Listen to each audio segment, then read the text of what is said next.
Welcome! In this video we'll take an in-depth look at Turing Machine, which is an absolutely fantastic deduction board game for 1 to 4 players, published by Scorpion Masqué and designed by two people whose names I shall avoid butchering. This isn't a review, unless you count this. Nor is it a how to play video. There are plenty of those already, including one by Rodney Smith. I'd sooner set fire to my board game collection than try to compete with one of his videos. Anyway, this video is intended to help existing players to improve their game, because much like juggling steak knives, the better you get, the more enjoyable it becomes. There's a richness and depth to this game which is all but invisible when you first start playing. I've organised this video into 6 tiers of gameplay, starting with the very basics and escalating all the way to the appropriately named Nightmare mode. I'll be cramming several months worth of progress into a single video, so don't come crying to me if your head explodes. A couple of quick disclaimers though. Firstly, I don't pretend to be an authority on the game, and I'm not the sharpest tool in the shed, so assuming this video gets more than 5 or 6 views, it's a safe bet that many of you will be better at this game than I am, and you may find yourself wanting to throw rotten fruit or other produce at your monitor, in which case knock yourself out. The second disclaimer is that although I consider this video to be relatively spoiler-free, your mileage may vary. In my opinion, there's no quick and easy shortcut, or cheat, to suddenly make you a masterful player. Much like chess or Sudoku, it takes a combination of theory and lots of practice to improve your game.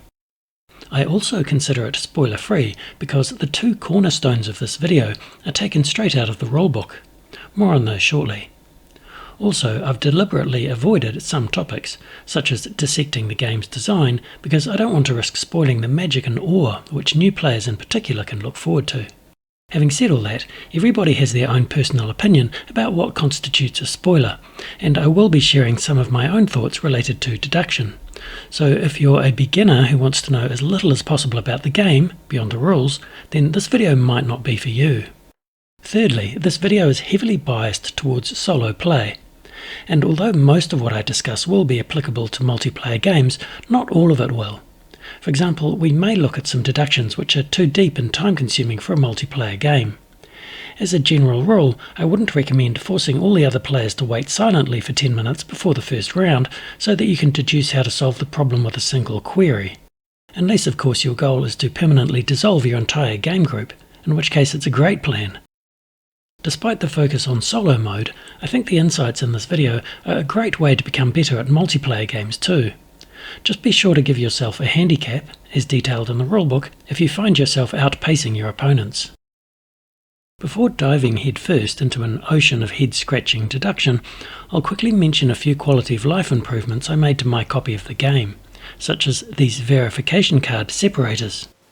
At the end of a game, they let me quickly return cards to the deck without even looking at any of the numbers. I consider them well worth it. I also applied glue to the card stand because I got sick of it falling apart. Because I store the box vertically, I like to keep both decks of cards in plastic bags, so that they don't slide around underneath the environmentally sound but functionally challenged cardboard insert. I also laminated some note sheets and added more dry erase markers. Whether you feel confident putting your drunk friends, your favourite board game and a fistful of dry erase markers in the same room at the same time is a judgment call only you can make. The web-based app has over 7 million problems, each represented by a unique ID. In case you're interested, the first letter of that ID tells you the mode and difficulty of the game, and the second character tells you the number of verifiers. In the upcoming examples, I'll display the game ID at the bottom of the screen. With that out of the way, let's get computing. At Tier 1, you'll learn the basic skills which will make you a solid, competent player. You'll become familiar with most of the basic criteria cards and the conclusions you can draw from them. For example, suppose it's the start of a game and I want to test verifier A. It consists of a criteria card, with 3 criteria, and a verification card. I think I'd like to test this criterion on the right to see if the purple circle, in other words the 3rd digit, is larger than the other 2 digits. From now on, I'll refer to blue, yellow and purple to represent the first, second and third digit. I'll compose a 3-digit code, called a proposal, in which purple is largest, say 115. The verification card gives me either a tick or a cross, which I'll record on my player sheet beneath the letter A. For the rest of this video, I'll refer to this process as querying a card. In other words, using the punch cards to test for a tick or a cross. For brevity, I won't keep showing the process, I'll just mark the result on the player sheet. In fact, there's not much need for me to even show the verification cards on screen. We want to focus on their results and what they mean. As you probably know, each criteria card has exactly one criterion which is being tested for, and you'll see a tick if your proposal fulfills that criterion. In our example, we received a tick, and if we compare our proposal to the 3 criteria, we can see that only the 3rd criterion can be the correct one, so I'll mark that on my player sheet. Now that we've discovered which criterion is correct, we've extracted all the information we can from that card, and we won't need to query it again. Throughout this video, I'll refer to such cards as solved cards. It's not an official term you'll find in the rulebook, but I think it's a very helpful concept at all levels of play. Conversely, an unsolved card is a criteria card for which you haven't yet identified the one correct criterion. At all levels of play, it's a good idea to keep the digit matrix on the player sheet up to date. In our example, we know that purple can't be 1, since that would make the other digits less than 1, which is impossible. Similarly, blue and yellow can't be 5, because that would make purple 6 or more. I'm going to refer to this kind of deduction as numeric deduction, so that I can contrast it with logical deduction later in the video. As a beginner, you may experience a number of common mistakes, such as setting up the game incorrectly, misaligning the punch cards, or recording a verifier's result in the wrong checkbox, most of which will result in an epic fail. Other blunders include misunderstanding the meaning of a verifier card, or getting criteria cards mixed up when one of them looks almost identical to a card you had in a previous game. One type of blunder to stay vigilant for is performing a query but learning nothing at all from the result. This blunder is relatively easy to avoid here at the easiest levels of gameplay, but it's surprisingly easy to make this mistake when playing at higher difficulty settings. At this Tier 1 level of play, luck will often have an important role. For example, if a card has 3 criteria and you have nothing else to go on, then you'll have to guess. If you're lucky, you'll solve the card with a single query. But if you are unlucky, you'll only eliminate one of the criteria, in which case you may have to query it a second time. And that's it for gameplay fundamentals. Once you've played a few games, it's time to venture to Tier 2 basic deductions. There are 2 principles on which this entire video is based, and they're both printed in the rulebook, plain as day. The first one is this: all the verifiers are essential to finding the final code. No verifier will repeat information given by another. After a few games, you will notice that this bit of information will allow you to be more efficient in your deductions. You will understand right from setup that there are certain questions you will not need to ask. The principle is stated again a few pages later, like this: strategy. You will need the criteria of all the verifiers to find the code. No criterion is superfluous. I quite like that description, so I'm going to call this the superfluous verifier principle. It's a brilliant design feature and a powerful deduction tool, which we'll be using again and again. Here's a very simple example. If we're starting a game and we see this card, then we can use the superfluous verifier principle to eliminate the criterion on the right. I'll put a dashed green line around a criterion to indicate that I'm imagining that it were true and seeing what follows. If that criterion were true, then we could deduce the exact code from that one verifier. Every other verifier would be superfluous. Since real games never contain superfluous verifiers, we can eliminate that criterion from the game. The rulebook suggests that you write the criterion on your player sheet with a line through it to indicate that it's been eliminated. My preferred shorthand is to draw a representation of the criteria card with lines separating each of the criteria. That way I can draw an X to indicate that a criterion has been eliminated. But to keep this video tidy and easy to follow, I won't use either of those approaches. Instead, I'll put a line through the criterion on the card itself. Once a criterion has been eliminated, it's no longer relevant. As an aside, I should probably mention how easy it can be to get different criteria cards mixed up. For example, after watching this video, you might come across this card, which tests for repeating digits. And you might think, hang on a moment, didn't that YouTube guy with the funny accent say that there can't be a triple number because that would make the other cards superfluous? To which the answer is no, I did not say that. It's surprisingly easy to overgeneralize your deductions and come badly unstuck. Don't say I didn't warn you. Here's another simple example. This game includes the following two cards, amongst others. Can any of these criteria be eliminated right from the start? Pause the video if you want to find them yourself. Okay, obviously we can eliminate this criterion just like we did a moment ago. Now let's consider the criterion next to it. It states that there are exactly 2 3s in the code. Imagine that we tested that and got a tick. If that happened, then we'd know for sure that there are more odd digits than even ones, which would make verifier B superfluous. Since that's impossible, we can eliminate the criterion with 2 3s. And that's it. All the other criteria are still possibilities at this stage of the game. These examples make the superfluous verifier principle look extremely straightforward, but as we'll discover later in the video, it can sometimes be surprisingly challenging to identify when a card would or wouldn't be superfluous. Let's take a look at a game with a bit more subtlety to it. I won't play the whole game, but let's take a look at the initial setup. Can you see any opportunities to use the superfluous verifier principle? Once again, pause the video if you'd like to hunt for them yourself.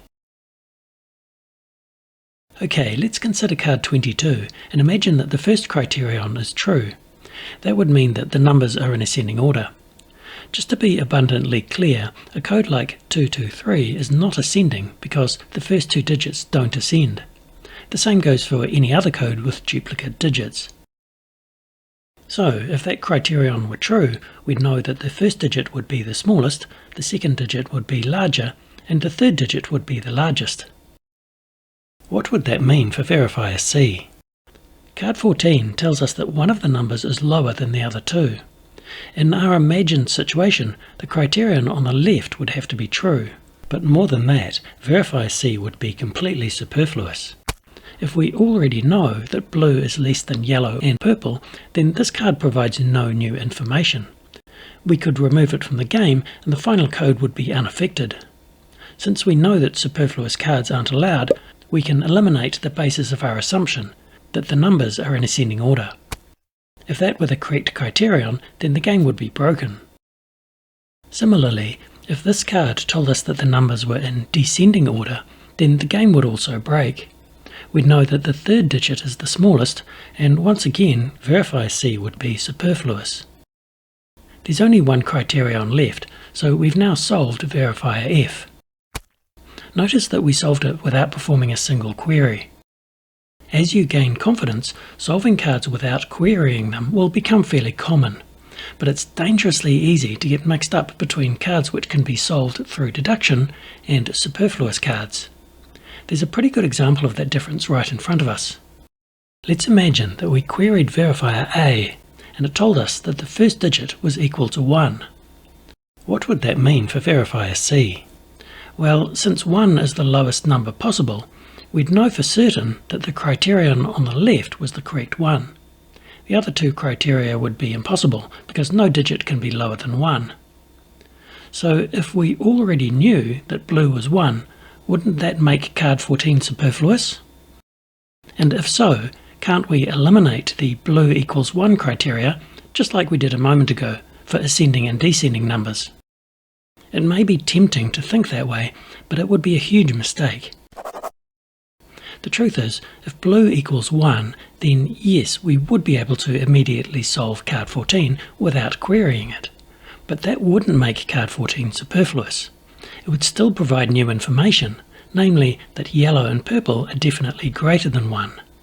If card 14 were removed from the game, we wouldn't know that. So card 14 wouldn't be superfluous. which means that we can't currently eliminate the blue equals 1 criterion. I think this serves as a good example of how easy it is to get mixed up between cards which would be deducible and cards which would be superfluous. They can sometimes look quite similar, and you'll have to stay frosty to tell them apart. Deductions using the superfluous verifier principle tend to be easier to spot at the very beginning of a game, partly because you don't have anything else to distract you, and partly because there tend to be more of them, with so many unsolved cards on the table. However, these deductions can and do occur in later rounds as well, so you need to keep an eye out for them. When you're knee-deep in numeric deductions, they can be easy to overlook. I'll continue to use the superfluous verifier principle throughout this video, but for now, it's time to look at the other main deduction tool. The second core principle is this: only one code respects all the criteria. I'm going to call this the single solution principle. At first glance, it doesn't seem particularly interesting or insightful because it's so obvious. I mean, if you managed to solve all the criteria cards and you didn't end up with a single solution, then you might be tempted to contact the game designers and ask for your damned money back. But it turns out to be another powerful deduction tool, especially towards the end of the game. Let's take a quick look at an example. We'll skip ahead a couple of rounds until the game is almost over. We've managed to solve all the cards except verifier B, which tells us whether the sum of all the numbers is even or odd. I've been keeping the digit matrix up to date, and I already know that the final code must be 132, 142 or 152. In this case, we can use the single solution principle to solve verifier B without even querying it. If the card told us that the sum of all digits was even, then we'd be left with two possible codes, even though all the cards had been solved. Since that's impossible, the correct criterion must be the other one, namely that the sum of all digits is odd, which gives us a single solution, 142. Here's another simple example. It's near the end of the game and all the cards have been solved, except for verifier D, which will tell us how many even numbers there are in the code. If we look at the digit matrix, I've already deduced that the code is either 332 or 331. We can eliminate some of the criteria from verifier D, since we know that there can't be more than one even number. But unfortunately, each of the remaining criteria would still result in exactly one solution. So in this case, the single solution principle won't help, and I'll have to query the verifier. I'll try 332, and I get a cross. So the solution must be 331. In practice, applying the single solution principle may not be as straightforward as those examples. Opportunities to apply the principle tend to be more prevalent and easier to spot near the end of a game. I do recommend that whenever you're down to just one unsolved card, you try deducing it using this principle. But it's important to remember that you can't always deduce the correct criteria even when you're down to the final unsolved card. Sometimes cards must be queried. As you gain confidence, you may encounter situations where you can apply the single solution principle when there are two unsolved cards, or even more. Okay, now that I've introduced our two main tools of logical deduction, the superfluous verifier principle and the single solution principle, let's try combining them and using them in a real game. We'll play in classic mode and standard difficulty with 6 cards. Can you spot any initial deductions? Let's start with the most obvious. We've already seen that if this criteria were the correct one, then it would make everything else superfluous, so we can eliminate that one right away. I can also spot a variation on one of our earlier examples. If verifier F told us that the numbers were in descending order, then we'd know for certain that the first digit, blue, was the largest. That would make verifier D superfluous, because it wouldn't tell us anything that we didn't already know. So we can eliminate the descending order criterion from card 22.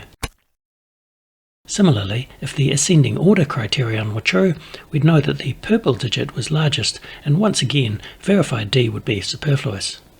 So we've now solved verifier F, which is a good start. The next deduction isn't too hard to spot. Imagine we queried verifier A and it told us that the first digit, blue, was 3. Obviously that would make verifier B superfluous. We'd already know that blue is odd. So we can eliminate the blue equals 3 criterion. I can also update the digit matrix. No matter what verifier A eventually tells us, blue can't be 3. The next deduction is a bit less obvious. Let's imagine that this criterion was the correct one, telling us that the code contains 2 3s. What would that mean for verifier F? Well, as mentioned earlier, codes in ascending or descending order never contain duplicate digits. So the criterion on the right would have to be true. The fact that we previously solved this card isn't really relevant. What does matter is that the criterion on the right provides no new information, making verifier F superfluous. So we can eliminate our starting assumption. We've managed to eliminate 5 criteria, and I think it's time to start round 1. Although this particular game does offer further initial deductions, they are vastly more difficult, and in my opinion overkill. More on that later.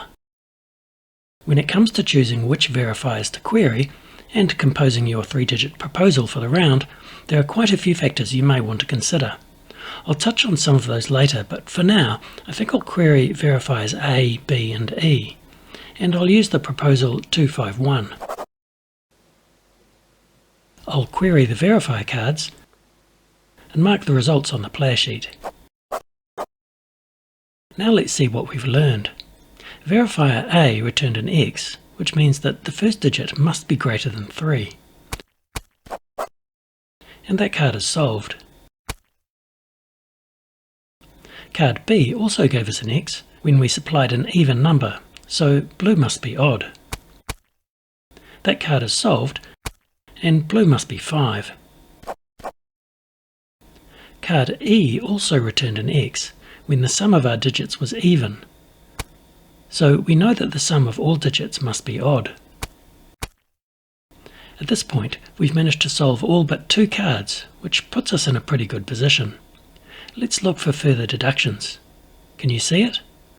We know that blue is 5, and verifier D tells us that one of the digits is larger than the other 2. Since 5 is the largest number, the first criteria must be correct. That solves the card and also tells us that yellow and purple must be less than 5. We've now solved all but verifier C. As you're probably sick of hearing by now, we should at least attempt to solve the final card using the single solution principle. In fact, we can solve the final verifier and finish the game using the information we already have. But I should warn you that it's not particularly easy. I even toyed with the idea of just querying verifier C for the sake of simplicity. But that seems a bit ridiculous given that the whole purpose of this video is to show these deduction techniques in action. So let's roll up our sleeves and get to it. The plan is to consider each of the 2 remaining criteria on verifier C and see how many solutions they each produce. If they both produce a single solution, then we'll be forced to perform a query. But if only one of them produces a single solution, then that one must be correct. Let's start by imagining that the criterion on the left, 0 3s, is correct and see what we get. For this scenario, I'll put an imaginary line through all the 3s in my digit matrix. When you're trying to imagine a possible scenario like this, it can sometimes be quite challenging to juggle up to 6 different verifiers in your head at the same time. It may be helpful to identify which verifiers haven't already been represented in the digit matrix. In this game, verifiers A and B told us that blue must be 5, and since that's now chiseled in stone on the digit matrix, we can forget about those 2 verifiers. Similarly, verifier C has been represented by crossing out the 3s, and verifier D tells us that yellow and purple must be less than 5, which is on the matrix. So now we only have to worry about verifiers E and F, because they haven't been captured by the digit matrix. Verifier E tells us that the sum of all the numbers is odd. Since the first digit is odd, we know that the last 2 digits must be both odd or both even. And verifier F prevents numbers in ascending or descending order. There still seem to be quite a few possibilities, so let's consider some of them. Suppose the second digit was 4. That would make the third digit a 4 as well, since we can't have descending digits. 544 sums to an odd number, so it seems like a possibility. In fact, 544 does fulfill all the criteria cards in this hypothetical situation. The problem is, so does 522, and 511, and 524. Of course, we know that there must be exactly one solution when all the cards have been solved, so the basis of this scenario, that there are 0 3s, can't be the correct criterion. We can eliminate it and abandon the hypothesis. Now that we've solved all 6 cards, we're ready to write down the solution. We know that there's 1 3, but it's not immediately obvious whether it should go in the middle or at the end, so let's try each. If it goes in second place, then the third digit can't be less than 3, since we can't have descending digits. And it can't be equal to 3, since there's only 1 3. But the solution can't be 534, since the sum of the digits needs to be odd. So the 3 can't be in the middle, and must be in last place. The middle digit can't be 2 or 4, since that would sum to an even number. So the solution must be 513. Confidence in our deductions means that we can be confident of the solution. We'll check that in the app, and it turns out that the machine took 2 rounds and 6 turns against our 1 round and 3 turns. Because we're playing at a fairly easy difficulty setting, the machine opponent is deliberately slow and can usually be beaten by making just 1 or 2 non-trivial deductions. But be warned that at higher levels, particularly Nightmare mode, the machine becomes a lot less forgiving. And that's it for Tier 2, Basic Deductions. The next tier, Advanced Deductions, is just a short interlude to point out that the tools we've already looked at can be used to perform deductions to whatever depth you're comfortable with. Notice that so far we've only been playing the game in Classic mode at either easy or standard difficulty. We'll dive into the more advanced modes in a moment, but it's worth pointing out that even these starting levels of play offer more depth than you might expect. The game is a bit like one of those swimming pools with a sloping bottom, in that you can wade in as deep as you like. If you want to play very casually, then you can probably ignore most of this video, and as long as you're having fun, then your approach is just as good as anyone else's. But if you want to dive deeper, you can. For example, in the game we just played, it's possible, in principle, to deduce the solution without performing a single query. Even the very first game in the rulebook can be solved with just 1 query. But doing so turns out to be way less fun than you might expect, for more reasons than I care to list. If you don't believe me, knock yourself out, but in this video I'll be sticking to fairly shallow deductions and hopefully demonstrating that they can take you a long way. Just a word of caution though. Despite my epically bad illustration, the bottom of the swimming pool isn't really a nice smooth gradient. Depending on the game, it tends to have sudden drop-offs. For example, the first few deductions may be trivially easy, while any further deductions might be diabolically hard. Even when playing solo, I prefer to stay away from these shark-infested depths. Okay, before we drown in this increasingly strained metaphor, let's move on to Tier 4, Hard Difficulty. If you're fairly new to the game, and you've played a handful of games in Classic mode, at Easy and Standard difficulty, then at some point you'll crank the difficulty up to Hard for the first time. Probably thinking to yourself, this shouldn't be too hard, I think I'm starting to get a handle on this game, at which point Turing Machine will violently pull the rug out from under your feet. The game's criteria cards are numbered 1 through 48, and whenever you play a game on Easy or Standard difficulty, it will use criteria cards ranging from 1 to 25. Whereas for a game on Hard difficulty, most of the criteria cards will be numbered above 25. The cards numbered above 25 are different enough that it can feel almost like playing by a different set of rules the first time you encounter them. Although they're not discussed in the rulebook, I'm going to refer to these 2 sets of cards as Basic and Advanced. The good news is that although the advanced cards can throw you off balance when you first encounter them, they do become quite straightforward, with a bit of practice and familiarity. So far in this video, we've only seen basic cards, numbered 1 through 25. The distinguishing feature of these cards is that their criteria are always mutually exclusive. For example, if it turned out that the first criterion on this card were true, and that blue were less than 3, then logically the other 2 criteria must be false. This is so blindingly obvious that as a beginner you barely notice it. You become accustomed to the way basic criteria cards always have 1 criterion which is true and all the rest are false. But this isn't a rule of the game, it's just the way those cards were designed. Advanced criteria cards, numbered above 25, contain criteria which are not mutually exclusive. For example, card 28 tells us that a specific colour is equal to 1.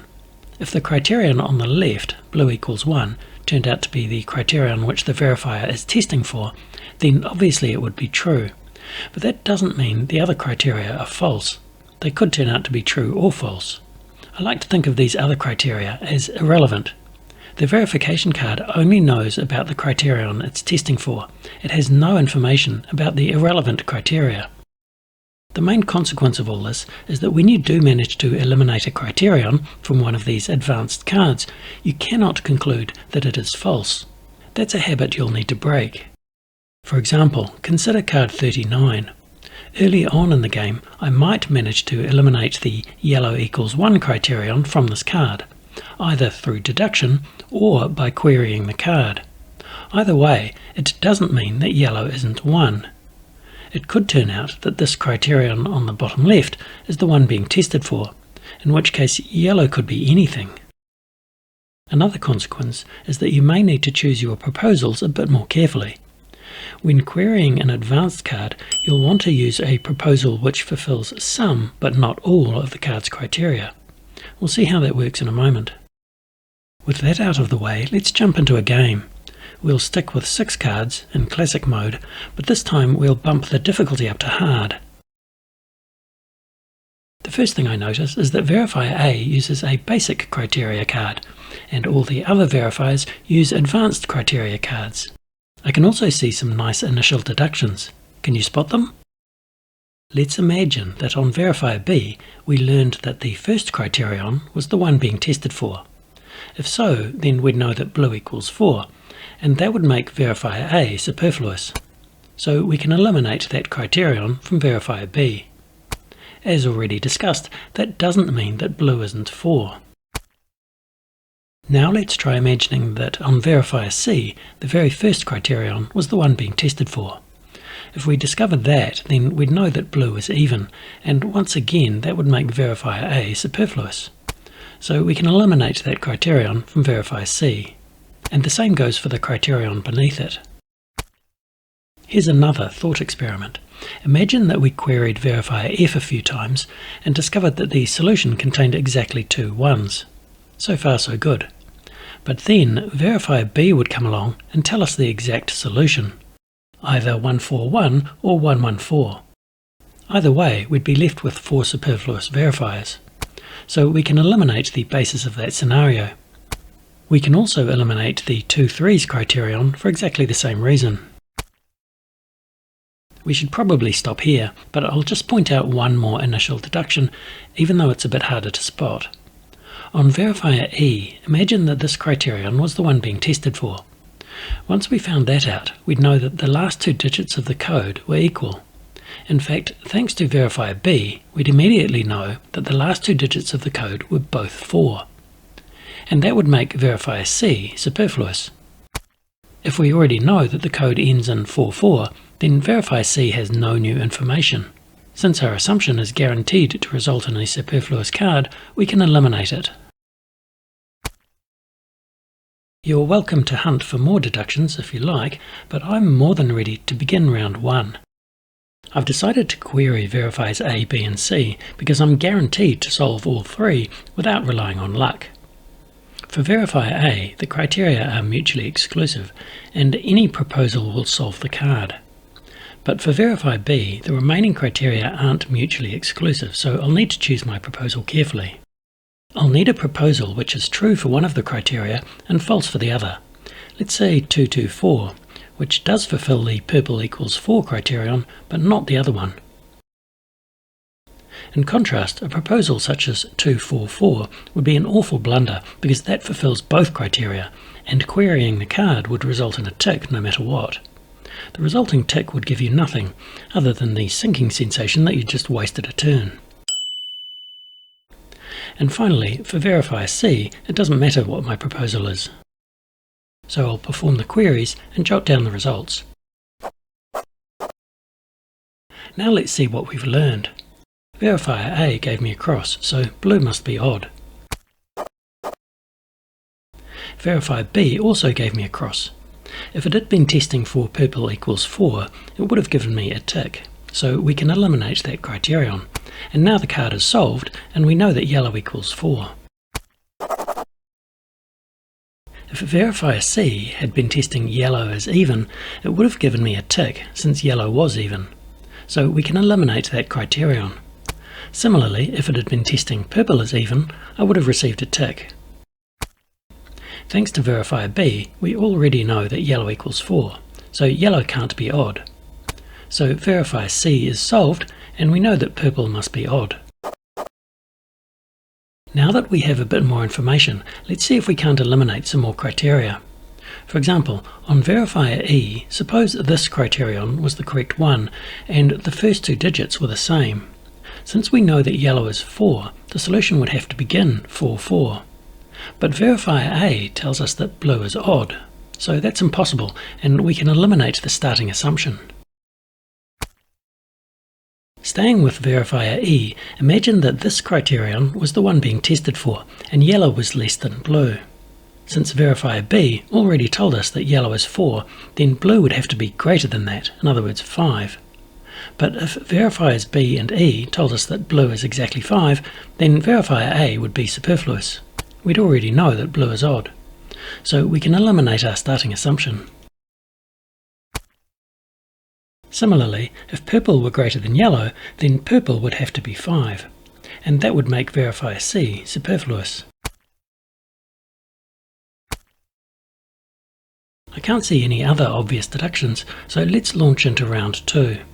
Obviously I'll query the 3 verifiers which are unsolved, namely D, E and F. Verifier E only has 2 criteria left, so I can guarantee solving that with a single query, provided I use a proposal which fulfills one criterion but not the other. So I'll try 145, which would pass the top criterion but fail the bottom one. If I'd chosen a proposal which fulfilled both, or neither, of these criteria, then it would be a blunder and a wasted turn. My proposal also works for verifiers D and F, because it fulfills some but not all of the criteria on each card. I'll perform the queries, and once again I get all X's. Let's see what that tells us. On Verifier D, I can eliminate the criterion on the right because my proposal summed to 10 and I didn't get a tick. Verifier E also gave me a cross. So we've now solved that card, and we know that purple must be less than yellow. Verifier F gave us a cross, so we can eliminate the 2 criteria which we did fulfill. At this point we've managed to solve all but 2 verifiers, D and F. Each of those verifiers has 2 remaining criteria, which means that there are only 4 possible game states, or combinations of criteria, remaining. In some games, it can be pretty easy to consider a few different game states and see which ones lead to a single solution. Sadly, this is not one of those games. Although it's possible to deduce the solution from the information we already have, I think it's surprisingly challenging, and not something I'm keen to do in this video. Obviously you do you, but I'm going to take the lazy approach and perform another couple of queries. Conveniently for this video, Verifier F provides a pretty good example of how careful you sometimes need to be when choosing a proposal. I need to fulfill one of these criteria, but not the other, and I've decided to fulfill the bottom criterion and include 1-3. I also need to ensure that the other criterion is false, and for 0 1s to be false, I actually need to include a 1. So I'll use the proposal 1-4-3, which includes both a 1 and a 3. As you can see, there's a sort of double negative going on here, which is not uncommon on hard difficulty. If you're not really paying attention, it's possible to blunder. My proposal of 1-4-3 also works for Verifier D, because the sum of the digits is divisible by 4, but not by 3. So I'll query verifiers D and F, write down the results, and cross off the appropriate criteria. Now that we've solved all 6 cards, it's time to finish the game. Verifier D tells us that the sum of the numbers is a multiple of 3, and Verifier F tells us that the solution contains exactly 1-3. It's not obvious whether the 3 should be in first or last place, so let's try putting it in first place. The last digit can't also be a 3, so it must be a 1.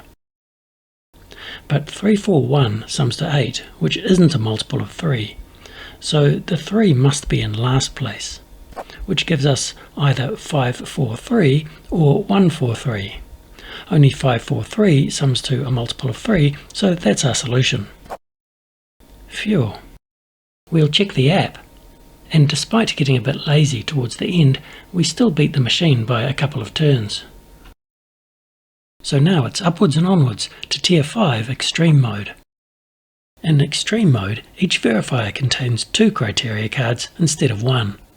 At first glance this may look a little intimidating, and the name Extreme doesn't exactly help, but it turns out that there's nothing to be afraid of here.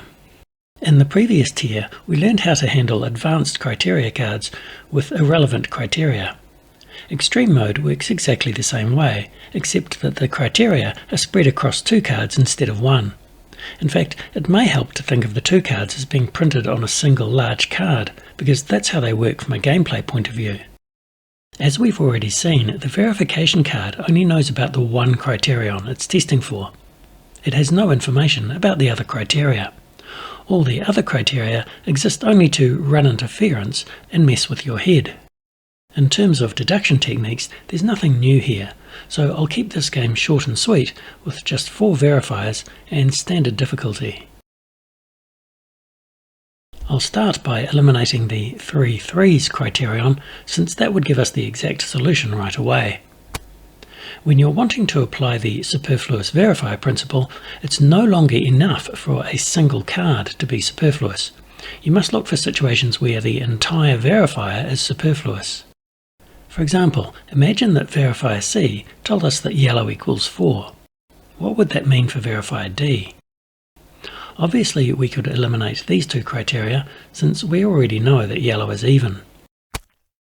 We could also eliminate the 2 threes criterion, because that would immediately give us a single solution, making verifiers A and B superfluous. But verifier D still has a couple of criteria which are possible, which means that we can't eliminate our starting assumption of yellow equals 4. Verifier D has 6 criteria altogether, spread across 2 cards, and we'd have to eliminate all 6 to prove our starting assumption was impossible. I can't see any obvious initial deductions, so let's dive straight into round 1. For my proposal, I'll choose 533 and query some verifiers. Since you already know how verifiers work, and because I don't want to get bogged down in the details, I'll just write down the results of round 1 and eliminate the appropriate criteria. Unfortunately, I still can't see any obvious deductions, and if I keep going this way I'm going to lose, because in order to beat the machine you typically need to make 1 or 2 deductions at some point in the game. But I'll keep the faith and keep going, because sometimes, in extreme mode, it can take 1 or 2 rounds before deductions start to appear. So it's on to round 2. I think I'll query the first 3 verifiers with the proposal 145. As always, a cross result allows me to eliminate all the criteria I did fulfill, and a tick result allows me to eliminate all the criteria I didn't fulfill. And now, finally, I can start to make some deductions. Verifier A has been solved and tells us that the numbers are in descending order. This enables us to eliminate some digits from the digit matrix. Blue can't be less than 3, since 321 is the lowest possible code in descending order. Similarly, purple can't be 4 or 5, since 543 is the highest possible code in descending order. And since yellow sits in between the highest and lowest, it can't be 1 or 5. We also know that codes in ascending or descending order never contain duplicate digits. So in verified B, we can eliminate the blue equals purple criterion because it's impossible. That leaves only 1 remaining criterion, so verify B is solved and tells us that yellow is less than 3. If we mark that on the digit matrix, we can see that yellow must be 2. And since the digits are in descending order, purple must be 1. So the solution must be 321, 421 or 521. Notice that we've narrowed down the solution to these 3 possibilities using only verifiers A and B. It will be up to verifiers C and D to tell us which of these is the correct solution. The next deduction is the only tricky one in the entire game. Take a look at verifier D and imagine that it told us that there was exactly one 3 in the code. Obviously that would give us a final solution of 321. At first glance that seems plausible, but notice that we'd have found the solution using only verifiers A, B and D.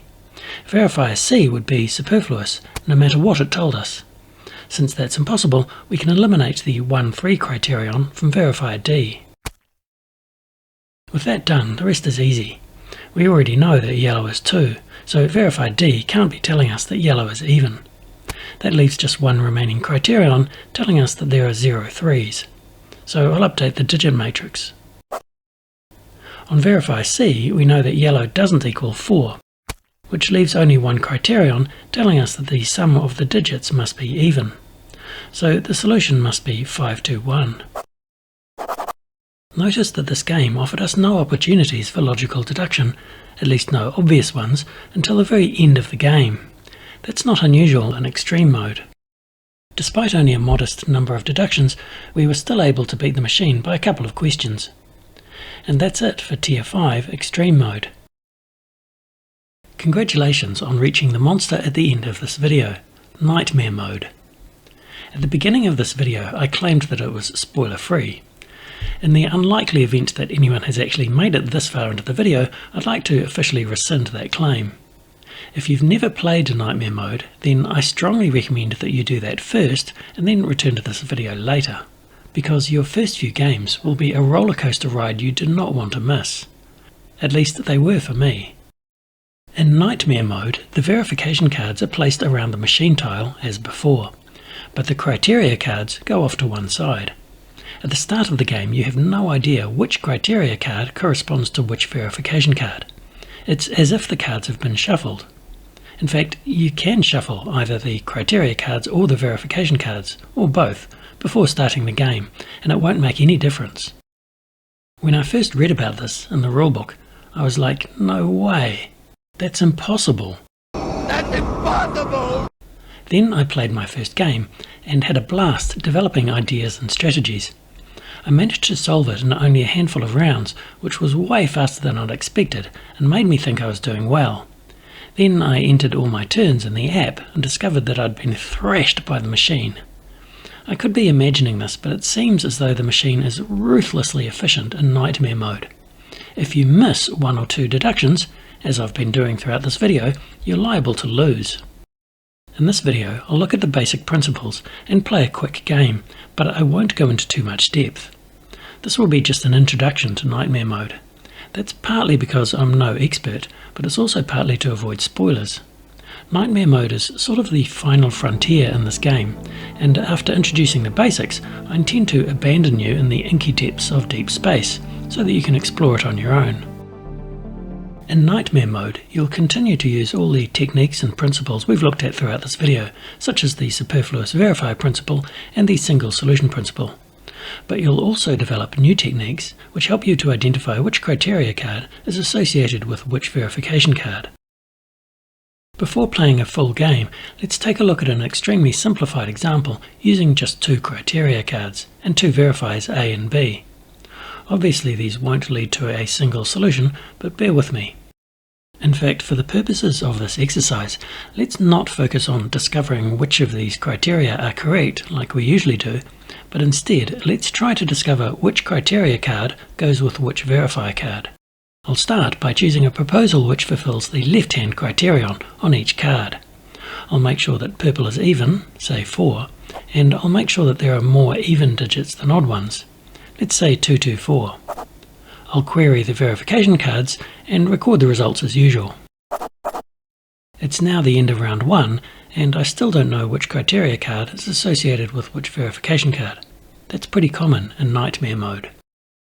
But from now on, I'll need to start paying close attention to the way things change from one round to the next.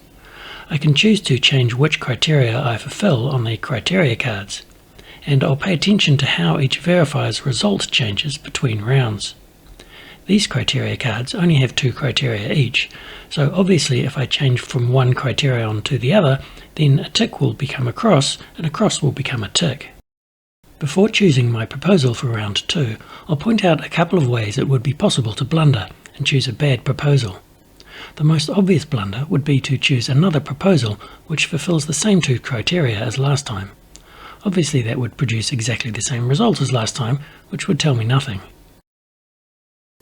A slightly less obvious blunder would be for me to change to the other criteria on both criteria cards. In other words, a proposal like 1, 2, 3 would be a blunder because it fulfills the right-hand criteria on both cards. The result of that would be entirely predictable.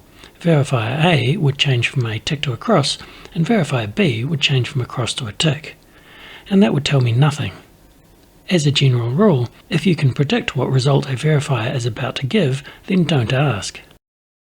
To avoid blundering, I'll need to choose a proposal which changes some, but not all, of the criteria which are fulfilled. For example, on the top card, I could fulfill the same criterion as I did in round 1, by keeping purple even. And on the bottom card, I'll change to the other criterion by including more odd digits than even. Let's say 114. Now I'll go ahead and perform the query. As expected, only one of the 2 verifiers changed to a different result, and this enables me to match up the cards. Verifier A changed from a tick to a cross, so it can't possibly be associated with the top criteria card, which didn't change. So verifier A must be comparing the number of odd and even digits. For clarity, I'll move the criteria cards into their usual positions. Notice that in the process of matching up the cards, we've also managed to solve each verifier as a sort of side effect. That's pretty common in nightmare mode. Now let's play a real game. I'll stick to standard difficulty and I'll make it 4 cards. I'll start with some initial deductions just like we've done in earlier games. Obviously there can't be 3 3s since that would make all the other verifiers superfluous. I also know that the 2 3s criterion can't be the correct one, since codes with duplicate digits can't be ascending or descending, and that would make the bottom criteria card superfluous. Now it's time to choose my first proposal. Almost any proposal will do, but I'll choose 235 just because it fulfills the left-hand criterion on most of the cards, just like my example did. At this point, the verifiers are indistinguishable, so I'll query A, B and C. I'll jot down the results. And so far, I'm still very much in the dark. That's very common for round 1 in nightmare mode. So now it's on to round 2. I'll want to choose a proposal which fulfills some of the same criteria as last time, but not all the same. In this case, a 50-50 split should work well. I'll use the proposal 135, which means that the top criteria card has changed. Blue has changed from even to odd, and the sum of digits has also changed from even to odd. The other 2 criteria cards remain unchanged. Now I'll need to choose which verifiers to query. I must admit that when I played my first few nightmare games, I had an almost overwhelming desire to query the same 3 verifiers as the previous round, so that I could see which verifiers changed their results. The problem with focusing all your efforts on the same verifiers is that it may leave the others neglected, which can come back to bite you later in the game. So I'm going to query verifiers A, B and D, so that D doesn't get neglected. And now, at last, we can start making deductions, much like we did in the earlier example. The top criteria card was changed from even in round 1 to odd in round 2, so this criteria card can't be associated with verifiers A or B since neither of those changed. For clarity, I'll put a list of verifier letters beside each criteria card and eliminate ones we know are impossible.